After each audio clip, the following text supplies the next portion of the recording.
Hello viewers, this is Susmita and today we will discuss how to write symbols of physical states in a chemical equation.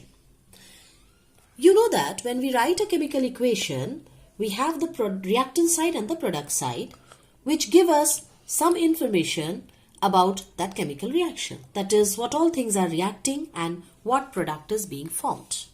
Now, if we write the physical state of every component of chemical equation, then the equation becomes much more informative. Let us see an example. Say the reaction for photosynthesis, where carbon dioxide reacts with water to form carbohydrate, or we can say starch, oxygen and water. Now in this reaction, we can see in the reactant side we have carbon dioxide and water. In the product side we have carbohydrate, oxygen and water. Now here let us first balance this equation, and it is 6 CO2 reacts with 12 H2O in the presence of sunlight and chlorophyll to give C6H12O6, 6O2 and 6H2O. Now here carbon dioxide in atmosphere is taken by plants in aqueous form. Water is in liquid form. Carbohydrate that is formed is in aqueous form. This oxygen is in aqueous form and water is in liquid form. So this becomes a completely balanced chemical equation where we see the mention of the physical states of each component. So this gives us all the information about this reaction. Now we have to be familiar with the different terms or symbols we use to show the physical state. For example, we write AQ. This represents aqueous. Aqueous means any solution which is in water, where solvent is in water. When we see L, it means liquid. Anything which is in liquid form. When we see G, it represents gas. Sometimes you will see PPT, which means precipitate. Precipitate is nothing but any insoluble substance in a solution.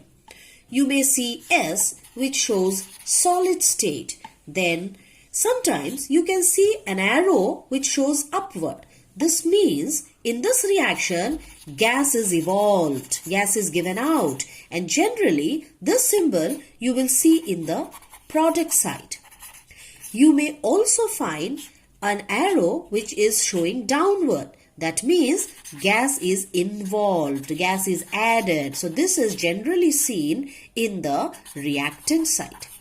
Also in the reaction you can observe, here I have written sunlight above the arrow and chlorophyll under the arrow. These are the conditions that are necessary for the reaction to happen. Sometimes you may see something written like this on an arrow, say 60 atm. This means this needs an atmospheric pressure of 60 atmosphere. Sometimes on the arrow you may see some temperature written. This means this reaction takes place in this much temperature. Thank you. Types of chemical reactions. There are different types of chemical reactions. In this chapter, we will discuss 5 different types of chemical reactions. These are combination reaction,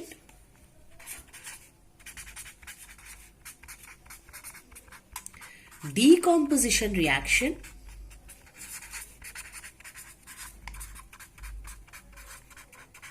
displacement reaction,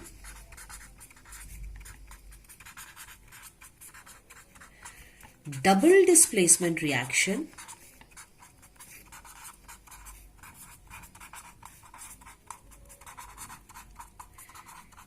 and redox reaction. We will discuss all these 5 types of reactions one by one with examples. Let us start with combination reaction. Combination reaction. As the name suggests, this is the reaction in which 2 or more reactants combine to give a single product. Remember, here in the reactant side, you can see 2 or more than 2 components. But in the product side, always you will see only one compound. This is the way we identify a combination reaction.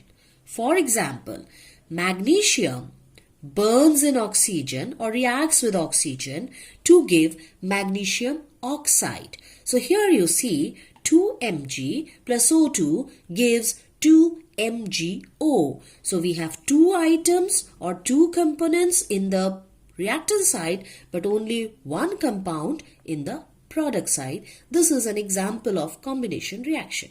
Another example, ammonia NH3 reacts with hydrochloric acid HCl to give ammonium chloride NH4Cl. This is another example of combination reaction. From these 2 examples, you can clearly see that in the reactant size, we are having more number of compounds or elements, while in the product side, we have only one component, only one compound. So it's very easy to identify combination reaction. Decomposition reaction. This is, in a way, we can say the opposite of combination reaction. Here what happens, one single compound decomposes, breaks into more products. That is, in combination, 2 or more were combining to give one compound. Here, one single compound is breaking into 2 or more products. Now, the main and the most important thing we have to keep in mind regarding decomposition reaction is that a substance cannot undergo decomposition on its own. It can never happen that we keep a compound on table somewhere and it can automatically undergo decomposition. So, to break the bond, to decompose the compound, some additional features, some other conditions are necessary. Thus, we can say decomposition reaction requires some special conditions or some catalyst for the reaction to happen. For example, say heat is to be applied. The reactant, the compound that is to be broken, decomposed, has to be heated, or light is to be given, or electricity is to be given. Only then decomposition takes place. For example, ferrous sulfate when heated. So here heat is required for decomposition. It breaks, it decomposes into ferric oxide. It decomposes into ferric oxide, sulfur dioxide and sulfur trioxide. So here ferrous sulfate undergoes decomposition reaction to produce ferric oxide, sulfur dioxide and sulfur trioxide in the presence of heat or when heated. This type of a decomposition reaction is called thermal decomposition reaction. The word thermal is related to heat. So, because of heat, this reaction is taking place. So, it is called thermal decomposition reaction. Now, see calcium carbonate, which is also called limestone.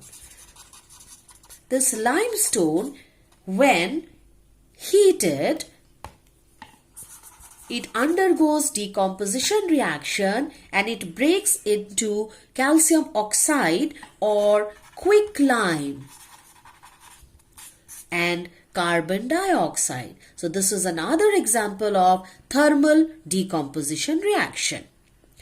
Silver chloride, when solid silver chloride which is white in color. Remember, solid silver chloride is white in color when it is exposed to sunlight. So, if we keep it in sunlight, we see its color becomes grey. That means it has undergone decomposition reaction and it decomposes into solid silver and chloride or chlorine gas. So, this reaction which undergoes decomposition in the presence of sunlight is an example of photochemical decomposition reaction. This is called photochemical decomposition reaction. Remember children, it is a very, very important reaction where white silver chloride decomposes into grayish colored solid silver and chlorine gas. Similar reaction is silver bromide, which decomposes when exposed to sunlight and gives silver, solid silver and bromine. This reaction is used in photography. So these two are the examples of photochemical decomposition reaction. Another type of decomposition reaction is electrical decomposition reaction. So as the name suggests, here electricity is required for breaking a compound into products. For example, water. When electricity is passed through water, it undergoes decomposition reaction. That is, we also call it electrolysis. On passing electricity, water breaks into hydrogen gas and oxygen gas. So this is an example of electrical decomposition reaction. The next type of reaction is displacement reaction. Displacement, as the name suggests, something displaces another thing. Now what is this something? You know that you have studied the reactivity series in your junior classes. So what happens sometimes when to a salt we add an element or a metal, then the more reactive metal displaces the less reactive metal from its salt solution. For example, we take copper sulfate, which is blue in color. To this copper sulfate, aqueous copper sulfate, we add solid iron. Say we put some iron flakes. Now, as it undergoes reaction, we see the color of the solution becomes green. What does this mean? It means iron, being more reactive, has displaced copper from its salt solution and it becomes iron sulfate or ferrous sulfate. And you see some brown colored copper in the bottom of the vessel of the beaker. So this is an example of displacement reaction. We can take another example, lead plus copper chloride. So lead is more reactive, it will displace copper from its chloride and we get lead chloride and copper. So these are the examples of displacement reaction where a more reactive element displaces a less reactive metal from its salt solution. Next, double displacement reaction. Like displacement reaction, here also there is displacement of certain substances. But here in this type of reaction, there is exchange of ions between the reactants to form the products. Say for example, sodium sulfate. Here this is the positive ion, this is the negative ion. Here this is the positive ion, this is the negative ion. There is mutual exchange of ions. Like sodium will exchange its ion and combine with chloride. That is, it will form sodium chloride, and barium will combine with sulfate ion, forming barium sulfate. So, sodium sulfate plus barium chloride gives barium sulfate plus sodium chloride. This is an example of double displacement reaction. There is another speciality of this reaction. When this reaction we react these compounds, these are both colorless compounds. But the moment you add these two in test tube, you will see a white colored precipitate. This is of insoluble barium sulfate. Such type of a reaction is also called precipitate reaction. A reaction in which a precipitate is formed is called a precipitate reaction. But when you categorize it, it is a double displacement reaction where there is mutual exchange of ions between the reactants. Another example is sodium chloride reacting with silver nitrate. Here also you can see there is mutual exchange of ions forming silver chloride and sodium nitrate. So these are the examples of double displacement reactions. You can take examples from different books and try to identify different types of reactions that we discussed today, that is combination reaction, decomposition reaction, displacement reaction, and double displacement reaction. In the next episode, we will discuss redox reaction. Till then, keep practicing and learning.